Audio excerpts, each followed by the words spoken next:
Bonjour à tous, Contact, c'est l'émission de sécurité routière dans laquelle nous vous donnons la parole. Aujourd'hui, nous allons analyser ensemble des vidéos dans lesquelles un obstacle nous oblige à adapter notre comportement sur la route. Notre panel d'usagers aura-t-il les bons réflexes?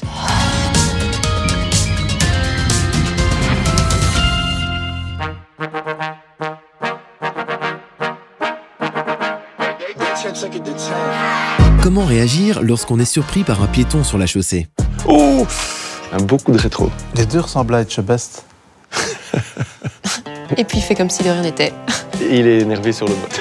Il y a des piétons sur la route. Apparemment, ça n'empêche pas de passer. Il y a un piéton qui se recule et il voit pas la voiture et il sape le coude dans le rétroviseur. Oui, il y a un bleu là. Perso, Eric, t'aurais réagi comment? T'as un cas de figure comme ça? Au centre-ville, ça arrive souvent. Moi, ça me stresse un peu parce qu'ils sont un peu imprévisibles. Je ralentis fort parce que sinon, je peux pas réagir vite. En tant que piéton, je me tiendrai pas au milieu de la chaussée, ça c'est sûr. Tu penses que c'est le piéton ou la voiture qui est en tort? Piétons, clairement, ils sont en plein milieu de la chaussée, ils ont rien à faire là. En tant que conducteur, tu dois vraiment passer très doucement et bien avoir le contact avec le piéton, être sûr qu'il t'a vu. Oui, mais si en tant que piéton, t'as pas le choix d'être sur la chaussée. Je pense que déjà, tu peux te rendre visible. C'est à toi de faire attention à la circulation, je pense. Effectivement, un piéton sur la chaussée, ça peut être assez surprenant. Et quand on est un conducteur, le premier réflexe à avoir, c'est évidemment de ralentir, même s'arrêter, pour laisser au piéton le temps de se mettre en sécurité. Ici, le conducteur fait tout l'inverse. Il force le passage, touchant même le piéton au bras.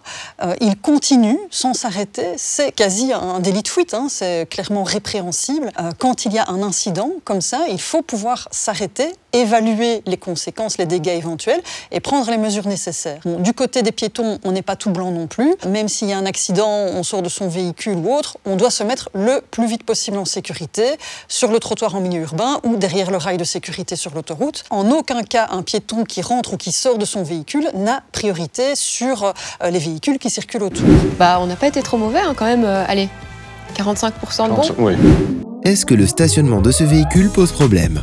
Ouh, ça me fait peur. Hein. J'ai peur que la petite fille se décale. Oh ouais, mais bon, voilà, là, elle doit se déporter sur la chaussée, elle se met en danger. Hein. Elle se fait couper la route, partout. Elle arrive un peu vite. Aïe, et en même temps, il y a une voiture qui arrive. Ça, c'est quand même compliqué. Hein. C'est une rue à sens unique. Ouais, c'est vrai.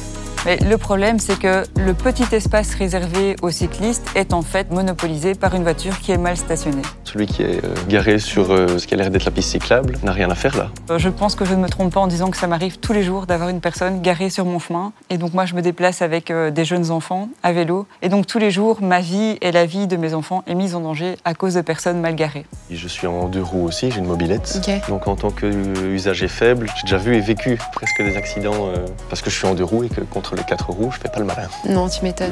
La réponse ici est clairement oui, ce véhicule pose problème en étant stationné là. L'infrastructure n'est pas très lisible, hein, la piste cyclable est restreinte. Même s'il y avait eu un emplacement de stationnement bien délimité à cet endroit-là, ce stationner là n'est clairement pas à faire, surtout avec un véhicule de cette dimension. On constitue un masque de visibilité par rapport aux autres usagers, on mord sur la piste cyclable, on mord sur le trottoir, donc on met en danger les cyclistes et les piétons qui sont obligés de se déporter par rapport au véhicule.